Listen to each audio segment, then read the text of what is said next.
인도네시아의 방산 관련 움직임이 계속 심상치 않은 국면을 보이고 있습니다. 그런데 이제는 일본에서 전투기 관련 방산을 수입한다는 계획을 보였다고 하는데요. 한국 입장에서 다소 당혹스러운 것은 인도네시아가 다름 아닌 한국과 전투기 협력을 하고 있기 때문입니다. 가장 문제가 되는 것은 분담금으로 현재도 약 8천억 원 가량 미납을 하고 있고 곧 납부 계획을 밝힌다 했습니다만 그것은 납부 계획일 뿐이고 그때 가서 또 돈이 없다며 이해해달라고 할 가능성도 배제할 수 없습니다. 그런데 이렇게 돈이 없다는 와중에 일본의 전투기 방산을 사들인다고 하니 황당하다는 것인데요. 하지만 인도네시아는 이러한 국면을 언제까지 지속할 수 없다는 의견이 등장하고 있습니다. 한국 방산업계는 새로운 방식을 도입하게 되며 인도네시아 측이 큰 곤란을 당하게 된다는데요. 현재 인도네시아의 계속된 방산 논란과 한국과는 무슨 일이 발생하게 되는지 살펴보겠습니다. 우선 앞서 논의된 대로 인도네시아는 한국과 중요한 방산을 진행하면서 일본을 찾은 게 처음이 아니죠. 일본과는 호위함정 수출 협정 합의를 시도하며 양자 간의 2+2 회의를 진행한 바 있습니다. 문제는 이 가운데 보인 인도네시아의 태도인데 일본에게 무조건 수출을 해달라 간청한 것입니다. 일본은 엄격한 방위장비 수출 제한법이 걸려있고 현재 10개국만 무기 수출을 허용하고 있습니다만 인도네시아는 일본의 해군력을 높게 평가했으며 호위함 수입에 적극적으로 나섰던 것으로 보입니다. 인도네시아는 동중국해에서 뻗어오는 중국을 견제하지 않을 수 없었기에 이런 행보는 이해가 가지만 한국 입장에서는 잠수함 세대 계약금을 납부도 안 해놓고 느닷없는 일본 함정 구애는 이해가 가지 않는 것입니다.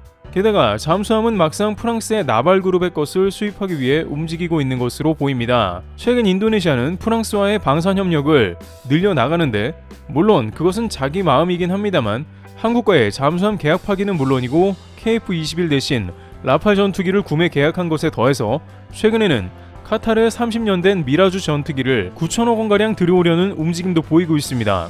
프라보 국방장관은 프랑스와 연달아서 대형 계약을 체결하며 리베이트 의심도 받고 있는데 실제 금주에는 인도네시아가 프랑스 방산업체 탈레스로부터 장거리 군용 레이더 그라운드 마스터 400 알파 13기를 주문했다고 발표했습니다. 중국 견제용이라는 설명이 붙었는데 문제는 거기에 인리가 쓴 돈입니다. 한 기에 수백억 원가량 하는 GM400 알파를 총 13기 주문했으니 수천억 원을 또다시 사용한 셈입니다. 프랑스의 각종 전투기와 미국의 F-15, 이번에는 최첨단 레이더까지 물쓰듯 방산 제품을 사들이고 있는데요. 그런데 이번에는 결정적으로 일본의 전투기 관련 방산을 구매한다는 소식까지 들려오고 있습니다. 일본 요미우리 신문과 산케이 신문에 따르면 인도네시아는 일본의 F-15 전투기의 중고 엔진 구입을 추진합니다. 일본 정부는 전자기기 교체 작업을 하지 않아 향후 10년간 쓸모가 없어질 것으로 관측되는 F-15 전투기 약 100대에 탑재된 엔진을 판매하려 하는데 여기서 인도네시아가 적극 나서는 것이죠. F-15에 2개씩 달린 중고 엔진은 F-15와 F-16 전투기를 보유한 나라가 전투기와 훈련기 엔진, 정비 교육 장비 등으로 다시 활용할 수 있는데 인도네시아는 최근 미국의 F-15 개조 버전을 구매했습니다. 요메우리는 일본이 중고 엔진을 인도네시아로 수출해 F-16에 탑재하는 방안을 가정하고 있다며 일본과 인도네시아는 방위 장비 기술 이전 협정 체결에 합의했다고 전했습니다. 다만 일본은 아직 방위 장비 이전 3원칙에 걸려 이 문제를 해결해야 하는 것으로 알려졌는데 이는 최근 일본 정부가 한국을 벤치마킹하면서 방산 수출을 적극 늘리려 하고 있으며 참의원 상원에서 통과된 방위산업 강화법을 근거로 무기 수출을 확대한다는 내용을 추가할 걸로 보입니다. 일본 정부는 특히 우크라전을 이유로 앞으로 살상 무기 수출을 확대할 방침인 것으로 전해지며 이는 일본 정부가 적 기지 공격 능력을 보유하려 하며 대대적으로 방위비를 늘리는 흐름과도 맞습니다. 그러다 보면 결국 인도네시아는 일본의 F-15 엔진을 대거 수입할 가능성이 커지는 상황이죠. 이는 모두 한국 입장에서는 훨씬 이전에 계약한 KF-21보다 다른 것을 얻으려는 움직임인 것이죠. 특히 이는 인도네시아 내부에서 프라보 국방부 장관의 정치적인 문제와도 연결되어 있는 것으로 보여 만약 그가 내년 대선에서 당선이 된다면 더욱 한국은 방산에서 찬밥 신세가 될 수 있습니다. 현재 대부분의 프랑스발 방산 계획이 인도네시아 국방부가 추진한 것이라 우려가 되는 것입니다. 그런데 이 가운데 결국 인도네시아가 크게 곤란한 상황이 온다는 예상이 있는데요. 왜냐하면 최소한 2가지 국가가 등장하면서 인도네시아가 한국을 잃게 된다는 겁니다. 우선 누구나 잘 알다시피 현재 한국 방산으로 도배하고 있는 필리핀이 그 예가 일단 됩니다. 두테르테 대통령 때부터 필리핀은 한국의 방산을 신뢰했고 이제 동남아 최우선 파트너로 발돋움합니다. 인도네시아는 지금까지 동남아 방산 최우선의 파트너였는데 이게 바뀔 수 있다는 겁니다. 인도네시아는 FA50, 잠수함 등 한국에 가장 먼저 방산을 주문해준 고마운 국가이기도 했기 때문에 한국은 KF-21은 물론이고 잠수함 부품까지 선주문했으나 결국 뒤통수를 맞게 되며 현재에 이르게 된 것입니다. 반면 필리핀의 경우엔 이제 인도네시아를 제치고 방산 우선권을 가져갈 수 있다는 의견이 나옵니다.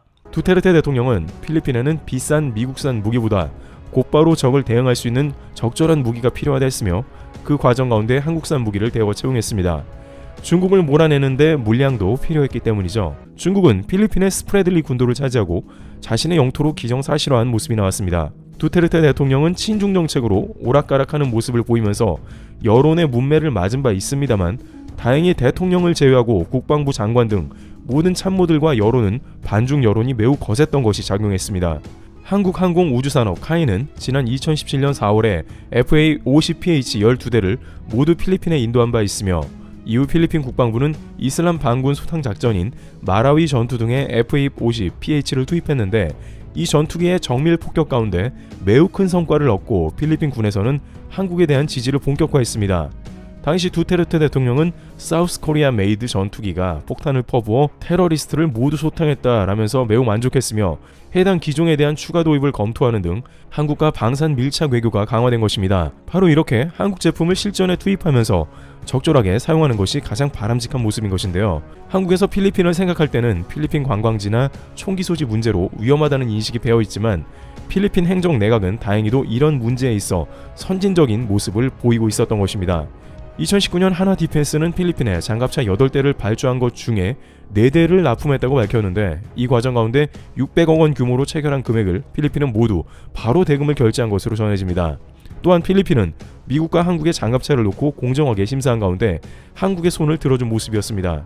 당시 장갑차 원조격에 해당하는 미국을 밀어내고 한국이 이를 차지한 것은 큰 논란이 될 정도였는데 필리핀은 묻지마식의 미국산 구매가 아닌 종합적 심사를 통해 한국산을 결정한 것입니다. 두 번째, 인도네시아를 밀어내는 국가는 현재 가장 유럽에서 강력한 파트너로 떠오르고 있는 폴란드인데요.